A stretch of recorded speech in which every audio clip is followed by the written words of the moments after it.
Good morning, students. Yesterday you have studied about ill effect of tobacco and their bad impact on our body. Now today I am going to teach you about drug addiction. Students, drug addiction training में बहुत impact डालता है। Drug ऐसी चीज़ होती है जिसे हम chemical के रूप में जानते हैं और which alters the body its functions, इसके जो फंक्शंस होते हैं नोन एज मेडिसिन्स। मेडिसिन का कमाल होता है क्योंकि मेडिसिन को यूज करके हम अपनी परफॉर्मेंस को सुधारते हैं, जिसका सीधा सा इम्पैक्ट हमारी बॉडी पे पड़ता है और हमारी बॉडी इम्बैलेंस हो जाती है। मीन्स जब भी हम कोई काम करते हैं तो ड्रग का यूज करना ये वेरी डिफ़िकल्ट होता है, बहुत ख़तरनाक होता है, कठिन होता है, क्योंकि यूज करना तो आसान है बट जो इसका साइड इफ़ेक्ट होता है वो होल लाइफ चलता रहता है। इसलिए हमें ऐसी चीज़ों से बचना चाहिए। But here in training, during training we need to keep an eye on such type of using chemicals is so much bad impact on our body. But हम अपनी परफॉर्मेंस को सुधारने के लिए ऐसी चीज़ों को करते हैं। ट्रेनिंग में स्पेशली इंजरी वगैरह हो जाए तो हम यूज करते हैं, अपनी परफॉर्मेंस अच्छा करने के लिए करते हैं, थकान मिटाने के लिए करते हैं। तो ड्रग को हम क्लासिफाइड करते हैं। फर्स्ट है prescribe drugs for improving health. आपने देखा होगा कि आज केमिकल का पेस्टिसाइड्स और नॉन पेस्टिसाइड जो होते हैं उनका यूज करके हम अपनी बॉडी में ढेर सारे इम्प्रूवमेंट लाते हैं, जो कहीं ना कहीं बहुत ख़तरनाक होता है और ऐसी चीज़ों को यूज करते हैं जो हमारे लिए बहुत घातक होते हैं। और ऐसी चीज़ें जो होती हैं ये हमारी लाइफ के लिए, जो भी हमारे एक्शंस होते हैं उनके लिए तो बहुत बैड इम्पैक्ट डालता है। और ड्रग जो होता है वो रिड्यूस करता है the effect of diseases, sickness etcetera by converting the chemical imbalance, thus helping to bring improvement. Pharmacologists try their best to make a drug as specific, but all drugs possesses varying degrees of side effect. जो हमारे pharmacologist होते हैं वो इसका use करते हैं but वो निश्चित अमाउंट होता है, इसलिए वो हार्मफुल नहीं होता है। बट अगर वैसे देखा जाए तो इसका बड़ा बैड इम्पैक्ट पड़ता है हमारी बॉडी पे। मेडिसिन तो हम यूज करते हैं, जैसे पेन किलर वगैरह यूज करते हैं या रेस्ट ऑफ अदर चीज़ों का यूज, मेडिसिन का यूज करते हैं, तो उनका जो इफ़ेक्ट होता है वो गुड होता है। बट वो बहुत नॉर्मल कंडीशन होती है क्योंकि डॉक्टर जानते हैं कि कितना ज़्यादा हमारी बॉडी इस चीज़ को अडॉप्ट कर सकती है। लेकिन जब हम वैसे यूज करते हैं इसको तो that give us very bad impact on our body. तो ड्रग को हम पॉजिटिवली तो लेते हैं बट इसको हम उतनी ही मात्रा में यूज करें जितना हमारे जो डॉक्टर होते हैं या फिजिशियंस होते हैं या जो भी मेडिकल फील्ड से जुड़े हुए ऑफिशियल्स होते हैं, जितना हमें प्रेस्क्राइब करते हैं उतने ही हमें करना चाहिए। उससे ज़्यादा अगर हम करते हैं तो उसका बैड इम्पैक्ट पड़ता है। और non prescribe drugs use by drug addict person, ये बहुत ही ख़तरनाक होता है क्योंकि उनको आइडिया तो रहता है कि हाँ ये हार्मफुल तो हैं, बट वो यूज करते हैं अपनी परफॉर्मेंस सुधारने के लिए, अपनी थकान को मिटाने के लिए, अपनी पेन को कम करने के लिए। और ऐसी चीज़ों को अगर हम यूज कर रहे हैं जिसका साइड इफ़ेक्ट इन फ्यूचर होता है तो that will be also very bad for us. और ये कहीं ना कहीं बैड इम्पैक्ट डालता है और जिसका आउटकम हम फ्यूचर में टॉलरेट करते हैं। और इसके बाद है some of commonly used drugs. Stimulant होता है, नारकोटिक्स होता है, बीटा ब्लॉकर्स होता है। स्टिमुलेंट के बारे में ऑलरेडी हमने पढ़ा हुआ है, जैसे कफ सिरप होता है, स्लीपिंग पिल्स होता है, कैफीन होता है। कैफीन नो डाउट बहुत ख़तरनाक ड्रग होता है जिसको यूज करने से इसका सीधा सा इम्पैक्ट हमारी बॉडी पे पड़ता है, जिसको हम पेन मिटाने के लिए करते हैं। बट ट्रेनिंग के दौरान ऐसी चीज़ें हमें टॉलरेट करनी चाहिए जिससे कोई प्रॉब्लम ना हो। कफ सिरप की बात करें तो कफ जो बनता है हमारे शरीर में उसके लिए तो ये कफ सिरप रामबाण होती है, बट लेकिन जब हम उसका प्रॉपरली जितना अमाउंट रहता है उससे ज़्यादा यूज करते हैं तो वो प्रॉब्लम क्रिएट करता है। ये हमारी बॉडी को लेजी कर देता है और जो थकान रहती है वो रिमूव हो जाती है। क्योंकि रीज़न ये होता है कि कप सिरप जब हम एक कप पूरा जो सैसे होता है वो पी लेते हैं तो उससे क्या होता है, हमें नींद आती है जिससे थकान रिमूव हो जाती है।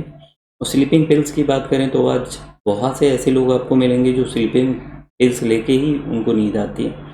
तो ये भी एक बैड इम्पैक्ट होता है। हमारी बॉडी का एक निश्चित फंक्शन है जो हम प्रॉपरली यूज करते हैं और उसका गुड इम्पैक्ट हमें दिखाई पड़ता है। लेकिन जब हम दवा के सहारे सोएंगे तो ये हमारे लिए बैड इम्पैक्ट डालता है। नारकोटिक्स की बात करें तो ये चीज़ें बहुत महंगी होती हैं जिनको हम यूज करते हैं, चाहे वो ओपीएम हो, मार्फिन हो, कोकीन हो या पेन किलर्स हो। ये इतनी महंगी होती हैं कि अगर हम माचिस की तीली में जो मसाला लगा होता है उसके बराबर भी खरीदें तो हज़ारों रुपए लग जाते हैं। तो जस्ट इमेजिन कि how it is costly for us, but those who are habitual to use it, that should be very bad for them. और ये स्पेशली बड़े बड़े शहरों में कुछ ज़्यादा ही होता है। ओपीएम है, अफीम, चरस, गांजा, इन सब का जो यूज करते हैं वो बहुत ही ज़्यादा बैड इम्पैक्ट डालता है हमारी बॉडी पे। और नारकोटिक्स में अगर हम यूज करते पकड़े जाते हैं तो उसमें सज़ा भी हो जाती है। तो ऐसी चीज़ों से हमें बचना चाहिए। We need to escape from such type of using things. And beta blockers का हम यूज करते हैं स्ट्रेस को कम करने के लिए। स्ट्रेस को कम करने का सीधा सा इम्पैक्ट होता है बेंजोलापाइन्स होता है, मेथाक्विलोन होता है, ओपीऑइड्स होता है, एम्फेटामाइन्स होता है। ये ऐसी चीज़ें हैं जो हमारी नॉर्मल कंडीशन को एबनॉर्मल कंडीशन को नॉर्मल बना देती हैं। लेकिन इनका यूज करने से उसके बैड इम्पैक्ट हमारी बॉडी पे पड़ते हैं इन फ्यूचर। तो ऐसी चीज़ों से हमें बचना चाहिए। अब cost of drug use to society, ये एक ऐसी चीज़ है जिसकी कीमत हमें चुकानी पड़ती है। जैसे पहला, अगर हम ज़्यादा अमाउंट में यूज कर रहे हैं तो डेथ तक हो जाती है, मीन्स आदमी की मृत्यु हो जाती है। और ऐसी कंडीशन में ड्रग से हमें बचना चाहिए। इमरजेंसी रूम विजिट, इमरजेंसी में बहुत सी चीज़ें ऐसी होती हैं कि जो यूटिलाइज़ करनी पड़ती हैं, या इमरजेंसी में हम हॉस्पिटलाइज करा देते हैं जहां हमारा जो एटीट्यूड होता है वो सिंपैथेटिक होना चाहिए जिससे उसका गुड इम्पैक्ट उस एडिक्ट पर्सन पे पड़ सके। Drug in workplace and loss productivity it means हमारे बॉडी में इम्पोर्टेंस हो जाती है जिसकी बैड इम्पैक्ट हम देख सकते हैं इन फ्यूचर। एंड उसके बाद है next point will be here broken homes, illness, shorter lives. Life जो होती है हमारी कम हो जाती है, ढेर सारी बीमारियां हो जाती हैं और बीमारियों का इम्पैक्ट होता है कि हमारी लाइफ की जो साइकिल है वो कम हो जाती है। Cost of maintaining habits, next point will be here. इसकी जो हैबिट होती है वो कहीं ना कहीं हमें भारी कीमत चुकानी पड़ती है, इसलिए ऐसी चीज़ों से हमें बचना चाहिए। कॉस्ट ऑफ क्रिमिनल बिहेवियर का मतलब जो बंदा एडिक्ट होता है अगर उसको उस टाइम पे वो ड्रग नहीं मिली तो उसका इम्पैक्ट ये होता है कि वो क्राइम करने लगता है, मीन्स मारना पीटना या rest of other activity he will be involve. Cost of treating patient, हमें उनके साथ कैसा व्यवहार करना चाहिए ये डिपेंड करता है कि सिचुएशन कैसी है। मैंने आपको अभी पहले ही बताया कि सिंपैथेटिक एटीट्यूड रखना चाहिए, पॉजिटिव एटीट्यूड रखना चाहिए, क्योंकि हम जानते हैं कि वो बंदा एडिक्ट है और एडिक्ट बंदे को हमें ज़्यादा से ज़्यादा पॉजिटिव बिहेवियर ही शो करना चाहिए। और एल्कोहलिक सिंड्रोम जो होते हैं, alcohol is also so much bad for us because जब हम नशा करते हैं एल्कोहल का तो उसका जो साइड इम्पैक्ट होता है वो हमारा लॉस ऑफ एपेटाइट हो जाता है, जिसकी वजह से हमारी फंक्शनिंग गड़बड़ होती है और उसी का आउटकम होता है कि हम बहुत ज़्यादा परेशान हो जाते हैं, हमारी बॉडी लीन एंड हर्टी हो जाती है, लीन एंड थिन हो जाती है। तो इसलिए ऐसी चीज़ों से हमें बचना चाहिए जिसकी कीमत हमें अपनी जान दे के चुकानी पड़े।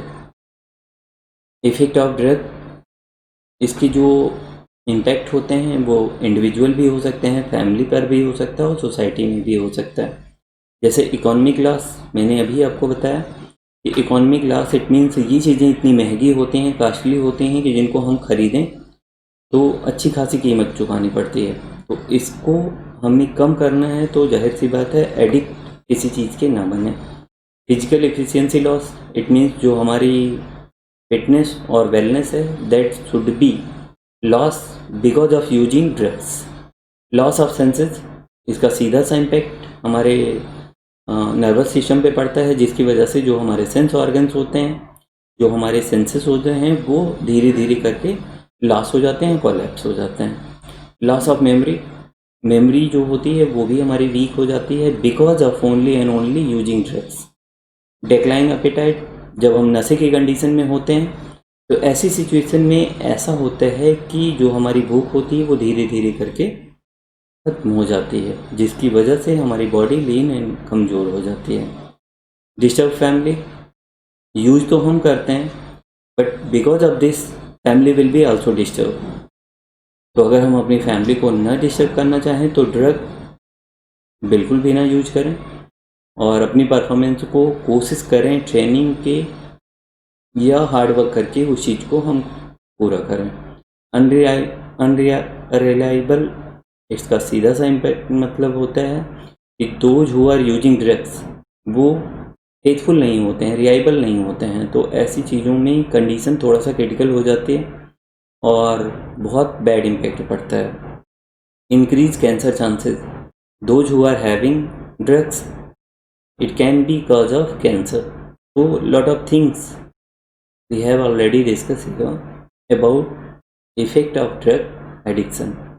तो इसकी वजह से ढेर सारे नुकसान होते हैं, फ़ायदा कोई नहीं होता है। फ़ायदा केवल और केवल आपकी टायर्डनेस को रिमूव करता है और आपकी परफॉर्मेंस को लिटिल बिट चेंज कर देता है या इन्हेंस कर देता है।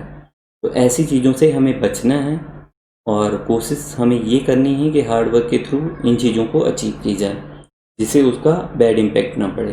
इवन अगर आप पकड़े गए तो आपके ऊपर बैन कर दिया जाता है IOC के द्वारा या भारतीय संस्था के द्वारा, इंडियन डोपिंग एजेंसी जो है उसके द्वारा भी बैन कर दिया जाता है 3 से 4 साल 5 साल।